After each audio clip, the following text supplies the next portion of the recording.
2021년 8월 27일 새벽 5시 예배 하나님 말씀은 시편 44편 1, 2절 합독합니다.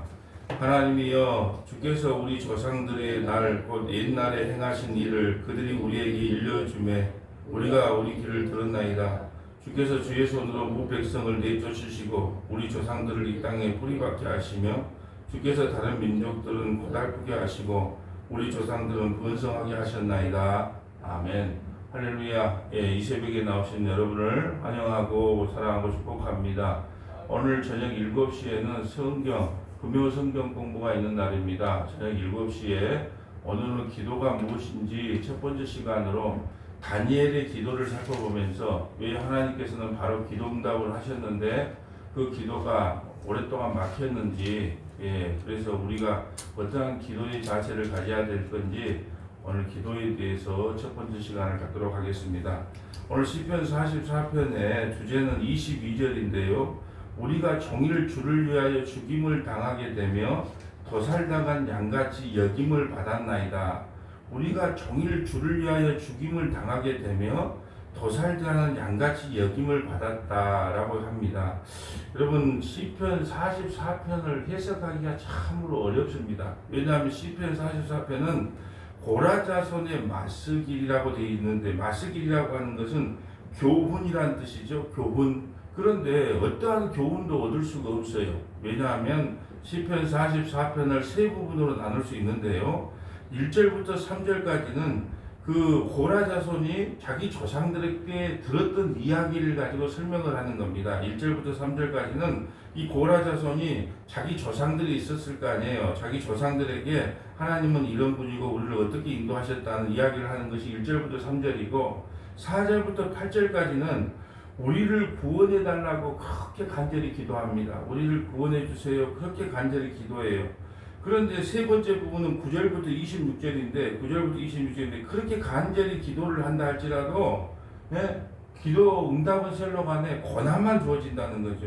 아무리 기도를 해도 고난만 주어져요. 근데 문제는 고라자손이 개판으로 살았냐? 아니다는 거죠. 17절에 보면 이 모든 일이 우리에게 임하였으나 우리가 주를 잊지 아니하며, 어떠한 하나님께서 굴욕을 주고 환난을 주고 어려움을 줘도 우리는 우리가 주를 잊지 아니하며 주의 언약을 어기지 아니하였나이다. 고라자손이 이런 삶을 살았단 말이에요.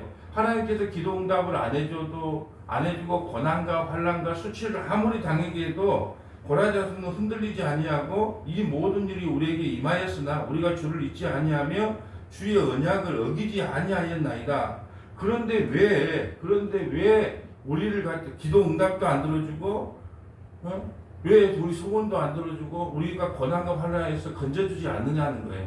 도대체 이것을 우리가 예전에 신앙생활 할 때 우리가 하나님 앞에 열심히 헌신하고 봉사하고 충성하고 하나님 일을 우리가 열심히 하면 하나님께서 우리 소원도 이루어지고 우리 뜻도 이루어진다고 수없이 어렸을 때부터 그런 설교를 들었잖아요. 설교하면 여러분이 하나님 일 열심히 해보십시오. 그럼 하나님께 여러분의 문제 해결해 줍니다. 여러분이 열심히 기도하고 하나님 뜻대로 살아보세요. 그럼 하나님께서 여러분의 모든 문제가 다 해결시켜 줍니다. 하나님은 손이 짧아서 여러분 것을 구원시켜 주는 것이 아닙니다. 여러분의 기도가 아직 응답당하지 않아서 그렇습니다. 그런 소리를 수없이 들었고 자라왔는데, 그러면 도대체 오늘 고라자손이 하나님 앞에 이렇게 뜻대로 살려고 몸부림쳤던 그들의 기도는 끝까지 들어줬다는 말이 아무도 없고, 우리가 종일 주를 위하여 죽임을 당하며 도살당한 양같이 여김을 받았다. 고라자손이 잘못한 게 없어요. 지금 시편 44편을 보면. 그런데 끝까지 도우지를 않아요. 마지막 26절에 봐도 일어나 우리를 도우소서. 도우지 않았기 때문에 도우라고 아직도 기도가 그렇게 연결됩니다. 주의 인자하심으로 말미암아 우리를 구원하소서. 이걸 도대체 어떻게 해석을 해야 될 것인가? 여러분, 그래서 시편 해석이 너무나 난해하고 어려워요. 그래서 여러분, 하나님이 이렇게 고라자손을 힘들게 해도 언젠가 뒤에는 나와 있지 않지만 우리가 하나님께서 다 이 고난과 환난을 없애주지 않습니까? 그 뒷부분은 안 나왔지만 그래도 얼렁뚱땅 넘어갈 수 있는데, 이 성경을 시편을 해석할 때 항상 어디를 읽어야 되냐? 누가복음 24장 44절을 읽고 가야 돼. 누가복음 24장 44절 한번 보고 갑니다. 이걸 읽지 않으면 성경 시편이 해석이 안 됩니다. 누가복음 24장 44절에 보면 부활하신 주님이 이렇게 말을 해요. 고기 한 토막, 생선 한 반 토막을 드신 후에 잡수 중에 부활하신 주님이 직접 예수님이 이야기하신 거예요. 말씀하신 거예요. 누가복음 24장 44절 또 이르시되 내가 너희와 함께 있을 때에 너희에게 말한 바 곧 모세의 율법과 그럼 모세 오경이거든요. 또 선지자 우리가 요즘 선지서 보고 있죠. 선지자의 글과 시편에 나를 가리켜 기록한 모든 것이 이루어져야 하리라 한 말이 이것이니라.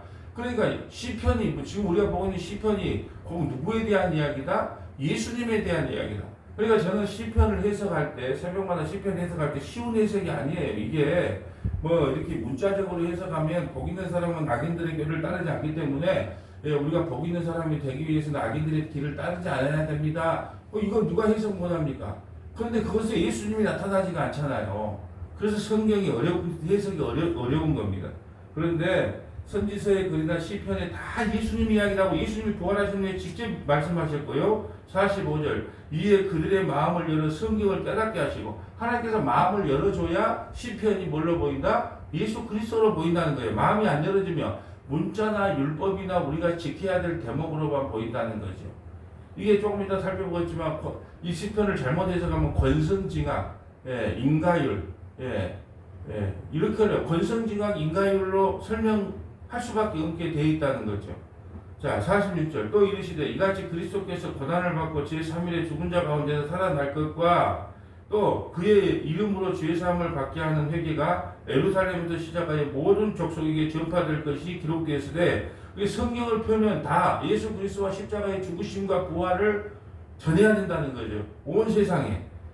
48절 너희는 이 모든 일의 주인이라 볼지어다 내가 아버지께서 약속하신 것을 너에게 보내리니 약속하신 게 뭐예요? 지금 세연약 시리즈를 보고 있는데 약속하신 게 성령을 우리에게 주신다. 성령이 너에게 임해야만 성경을 깨닫게 된다는 거죠. 성령이 임하지 않으면 문자적에서 벗어나지 못한다. 약속하신 것을 너에게 보내리니 너희는 위로부터 능력을 입어질 때까지 이 성에 머무르라. 그러니까 성령이 임해야 우리가 예수 그리스도의 십자가의 죽음과 부활도 깨달을 수가 있는 거고 성경 말씀도 예수 그리스도로 보일 수 있다라는 겁니다. 그래서 모든 시편을 설교하기 전에는 무조건 예수 그리스도가 증거돼야 다이 설교하려고 이 설교한 거 아니고 고라다손이 이런 인생을 살았으니까 여러분도 이런 인생을 사세요 라고 이야기한 것도 아니고 예수님의 삶이 어찌하는가가 결국은 증거돼야 된다. 이것이 우리에게 주신 바른 교훈이다 라는 겁니다. 여러분 보세요. 고라다손이 17절 다시 오늘 본문 17절 보면 정말로 제가 성경을 몇 번 읽어봐도 정말 고라 자손처럼 이렇게 산 인생이 없어요. 왜 그랬다고요? 고라 자손은 자기 조상들이 일부가 하나님께 대항함으로 말미암아 이렇게 땅이 갈라져서 어린아이까지 다 죽은 조상이란 말이에요. 그렇기 때문에 더욱더 그런 고난과 환난을 당했던 하나님 앞에 심판과 징계를 당했던 그런 자손이기 때문에 오히려 더 하나님을 잘 섬기지 않았나 이렇게 봅니다. 근데 17절에 보면 이 모든 일이 우리에게 임하였으나 우리가 주를 잊지 아니하면 주의 언약을 어기지 아니했다. 그런데 왜 하나님께서는 우리를 이렇게 구원시켜주지 아니하고 우리 고난 가운데 나눕니까? 이것은 제가 어렸을 때부터 설교를 듣는 거하고 너무 다르지 않습니까? 이것이 오늘 우리에게 주는 숙제라는 거죠. 그래서 성경을 고진감래나 인가율이나 권선징악으로 해석하면 안 돼요. 모든 드라마의 핵심은 뭐예요? 주인공이 처음에는 어려움을 당합니다. 고난을 당해요. 근데 끝에 가면 어떻게 해요? 모든 나한테 고난 줬던 그 악한 놈들을 다 무찌르고 자기가 그 높은 자리에 찾아가서 복수하면서 웃으면서 끝나는 것이 드라마의 대목인데 성경은 그러지 않는다는 거예요. 그런데 우리가 간증을 할 때 보면 내가 예수 믿었더만 이렇게 부자가 됐고 잘됐다 뭐했다 다 권성징악 고진감래 인가율로 끝난다는 거예요. 인가율이 뭡니까? 내가 하나님께 무엇을 했기 때문에 하나님께서 결과로 나를 구원시켜줬다는 거예요. 택도 없는 소리입니다. 그런데 모든 성경들이 이렇게 해석을 해버린다는 거죠. 우리가 조금만 참고 인내하면 하나님께서 반드시 우리의 소원을 들어줍니다. 그럼 뭐 드라마나 무슨 차이가 있겠냐는 거죠. 그래서 오늘 성경을 통해서 어떻게 예수가 증거되는가 예수님으로 해석하지 않으면 성경은 온전히 해석될 수 없다라는 거죠. 43편 1절 봅니다. 하나님이여 주께서 우리 조상들의 날 곧 옛날에 행하신 일을 그들이 우리에게 일러주며 조상들이 우리에게 가르쳤다는 거죠. 우리가 우리 귀로 들었나이다. 언제 가르쳤어요? 예, 신명기 6장에 보면 앉을 때나 일어날 때나 항상 뭐라 그래요? 하나님 말씀을 주야로 가르치라 그러잖아요. 누구에게? 자기 자손들 아이들에게, 자기 아이들에게 가르치라 그래요. 여러분 한번 찾아볼까요? 신명기 6장 한번 볼까요? 신명기 6장. 우리는 성경을 하나님께서 말씀을 주셨어도 신명기 6장 만약에 이 말대로 우리를 대항했다 그러면 살아남을 적 없을 겁니다. 자, 6장 4절 볼까요? 신명기 6장 4절. 이스라엘아 들으라. 우리 하나님 여호와는 우리 유일하신 여호와시니 너는 마음을 다하고 뜻을 다하고 힘을 다하여 내 하나님 여호와를 사랑하라. 오늘 내가 내게 명하는 이 말씀을 너는 마음에 새기고 내 자녀에게 부지런히 가르치며 집에 앉아 있을 때이든지 길을 갈 때이든지 누워 있을 때이든지 일어날 때이든지 이 말씀을 강론할 것이며 너는 또 그것을 내 손목에 매어 기호를 삼으며 내 미간에 붙여 표로 삼고 또 내 집 문설주와 바깥문에 기록하지라. 그럼 앉으나 서나 누구에게요? 자녀들에게 하나님의 말씀을 가르치라는 거예요. 그러니까 고라의 오던 조상들은 이런 삶을 살았다는 거죠. 그래서 오늘 이렇게 말합니다. 나는 조상들로부터 주야로 하나님의 말씀을 들었습니다. 우리 조상들이 어떻게 고난을 받았고 어떻게 심판을 받았고 어떻게 구원을 받았는지 저는 배웠습니다. 여러분 우리 자녀들에게 이렇게 교육을 시키면서 자랐습니까? 예. 그러면 우리는 성경 말씀을 볼 때 과연 나는 우리 자녀들에게 이런 교육을 시켰느냐는 거예요. 예. 그러니까 만약에 우리가 인가율로 한다 그러면 권성징악 인가율 이런 걸로 따져서 우리를 심판한다면 우리는 하나님께 쓸 자가 없어요. 하나님은 자녀들을 이렇게 가르쳐 본 적이 없습니다 하는 죄인으로 드러나야 되는 겁니다. 그래서 성경을 하나님께서 그냥 법과 잣대로 대해버렸다. 그러면 심판받지 않을 인간이 아무도 없어요. 예, 그런데 우리는 이렇게 이야기를 합니다. 우리가 하나님의 뜻에 따라 열심히 살았을 때는 우리에게 복을 줄 것이고 안 따르면 저주를 주고 심판을 줄 것이다. 이게 우리가 지금까지 신앙생활을 했던 패턴이에요. 그래서 이야기를 들어보면 전부 고진감래에 대한 이야기를 해요. 내가 이렇게 고난을 받았는데 예수님 잘 믿었더만 하나님께서 나에게 다시 회복시켜 주셨다. 예? 내가 하나님에게 잘생겼더만 하나님께서 나에게 복의 복을 대주셨다. 인가율이에요 그게. 예. 고진감래. 지금은 좀 힘들고 어렵지만 총 참고 인내하면 하나님께서 언젠간 내 소원을 들어준다. 그렇다면 오늘 고라자손이 도대체 그 조상들이 그렇게 가르치고 후손들에게 가르쳤는데 결과가 뭐냐는 거죠. 자, 우리에게 일러주며 우리가 우리 귀를 들었나이다. 2절에 주께서 주의 손으로 못 백성을 내쫓으시며 어떻게 해요? 가나안 족속들을 다 물들이치고 주께서 주의 손으로 못 백성을 내쫓으시며 우리 조상들이 이 땅에 뿌리박게 하시며 주께서 다른 민족들을 고달프게 하시고 우리 조상들은 번성하게 하셨나이다. 이 조상들에게 이런 이야기를 들었단 말이에요. 근데 지금 주어가 누굽니까? 주의 손으로. 주의 손으로. 주께서. 다 주님께서 하셨다는 거예요. 여러분 이런 고백이 어디가 있습니까? 우리가 잘나서 이렇게 가나안 땅에 들어온 게 아니고 전부 주께서 하신 일입니다. 그래서 주님께서 우리를 번성케 하셨습니다. 모든 영광을 주님께 돌리잖아요. 누가요? 고라의 자손들이. 그러면 이 정도 신앙생활하면 어떻게 해야 되겠어요? 당연히 기도한 거 다 들어주고 소원 다 들어줘야 맞잖아요. 또 3절에 봅니다. 어떻게 조상들에게 들었는지. 그들이 자기 칼로 땅을 얻어 차지함이 아니요. 그들이 싸움을 잘해서 그 여호수아가 싸움을 잘해서 이 가나안 땅을 차지한 게 아니요. 칼로 땅을 차지한 것이 아니요. 여러분 여리고성 돌 때 어떻게 했어요? 13바퀴 돌았습니다. 하루에 6바퀴 돌고 마지막 날 7바퀴 돌아서 13바퀴 돌고 뭐 했어요? 그 단단한 성에다가 야호 한번 외치자 바로 그냥 성이 무너졌잖아요. 그러니까 그들이 칼로 땅을 얻어 차지한 것도 아니고 그들이 팔이 그를 구원함도 아니요. 오직 주의 오른손과 주의 팔과 주의 얼굴에 빗으로 하셨으니 주께서 그들을 기뻐하신 까닭이나이다. 여러분 이렇게 신앙 고백을 한단 말이에요. 가나안 땅에 들어와서 우리가 잘 먹고 잘 살고 이렇게 번창한 것은 그 우리가 힘이 있어서 그런 것이 아니고 주의 오른손과 전부 주님이잖아요. 주체가 주의 오른손과 주의 팔과 주의 얼굴에 빗으로 하신 까닭이다. 주께서 그들을 기뻐하신 까닭. 지금 주님이라고 하는 주체가 내가 아니고 주님께서 이렇게 다 해주셨습니다. 이건 누구에게 들었다고요? 조상들에게 들었습니다. 네. 그렇게 조상들에게 이렇게 교육을 잘 받았어요. 그러고 나니까 당연히 그러면은 우리도 하나님 앞에 이런 인생을 살면 하나님께서 우리 조상들처럼 나에게도 이렇게 구원의 길을 열어주겠지. 그런 마음으로 4절부터 8절까지 구원해달라고 간절히 기도를 합니다.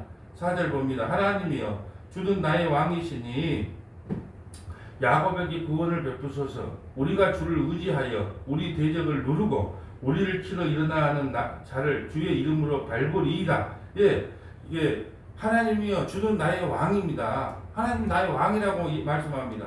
야곱에게 구원을 베푸소서. 구원 여기 각주에 보면 뭐라고 그래요? 야곱의 구원을 명하소서.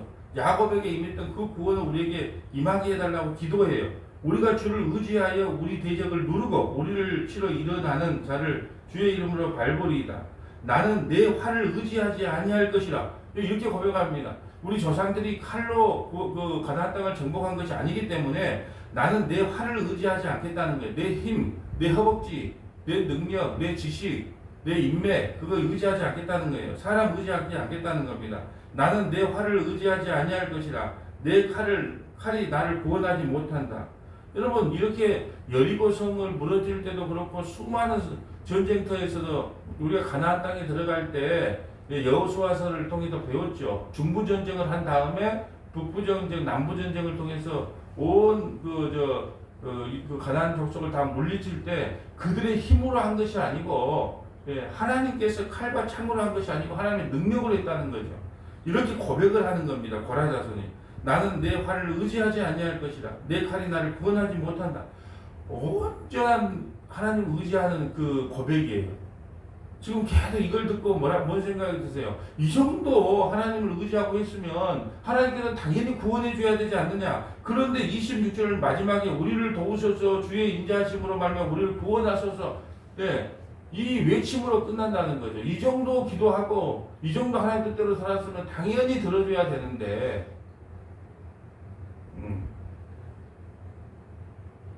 7절에 오직 주께서 우리를 우리 원수들에게서 구원하시고 우리를 미워하는 자로 수치를 당하게 하셨나이다. 예. 8절에 우리가 종일 하나님을 자랑하였나이다. 이 고라 자손의 고백이 뭐예요? 우리는 종일 하나님을 자랑하나이다. 자기 흠, 자기 칼, 자기 활, 자기 능력, 자기 자산 그런 걸 자랑한 게 아니고 종일 하나님을 자랑했답니다. 우리가 종일 하나님을 자랑하였나이다. 우리는 하나님의 이름에 영원히 감사하리다. 셀라. 이 정도 고라 자손이 하나님을 의지했고 조상들의 교훈대로 살았다는 겁니다. 다시 한번 17절 볼까요? 이 모든 일이 우리에게 임하였으나 우리가 주를 잊지 아니하며 주의 언약을 어기지 아니하였다. 그런데 왜 지금 고라 자손은 자기 죄로 인한 고난이 아니에요. 근데 이 자기 죄로 인한 고난이 아닌데 자기 죄로 당하지 않는 고난을 통해서 지금 누구를 설명하고 싶은 거냐? 예수 그리스도를 설명하고 싶은 거예요. 예수 그리스도께서 이 땅에 오셔서 자기 죄가 아니고 우리의 죄 때문에 이렇게 까닭없는 환난을 당한다는 거죠. 우리가 종일 주를 위하여 죽임을 당하며 도살장의 양같이 여김을 받았다. 이 고라 자손의 이 까닭없는 고난이 누구에게로 연결되냐? 예수 그리스도께서 연결되어 우리를 구원시키신다고 하는 그 메시지가 오늘 시편 44편을 통해서 우리에게 전하고 싶은 메시지라는 거예요. 예. 우리가 하나 생각해야 될 것은 우리가 하나님께 아무리 몸부림치고 예쓴다고 해도 하나님께서는 하나님의 때에 응답하십니다. 때로 응답하지 않을 수도 있어요. 그 삶을 통해서 예수 그리스도가 증거되게 할 수 있다는 겁니다. 그런데 우리는 지금까지 어떻게 신앙생활을 했냐? 내가 하나님께 무엇을 열심히 하거나 뭘 하면 하나님께서 나에게 뭘 해주실 거야. 여러분 예수님 십자가에서 알몸으로 돌아가셨어요. 지금 뭐 팬티 하나 입혀놓으셨는데 그건 가짜가요. 알몸으로 돌아가셨는데 모든 그 속옷까지도 다 우리에게 주고 가셨는데 거기 앉아가지고 하나님 이것도 주시고요, 저것도 주시고요, 이것도 문제 해결해 주시고요. 그래가지고 안 해결해주면 하나님 없는가 봐, 예수님은 안 계신가 봐, 그렇게 살지 않았다는 거예요. 그런 신앙이 무슨 신앙이냐 하면 바로 고진감래의 신앙이고 인간의 신앙이고 권선징악의 신앙이라는 거죠. 하나님은 때로는 응답하지 않습니다. 왜요? 그 삶을 통해서 예수 그리스도가 우리 삶에서 증거돼야 되기 때문에 때로는 고난 가운데 우리를 허용해 두실 때가 있다. 예, 이것이 오늘 고라자손을 통하여 시편 44편 첫 번째 시간을 통하여 우리에게 주신 말씀입니다. 기도하겠습니다. 거룩하신 하나님 감사합니다.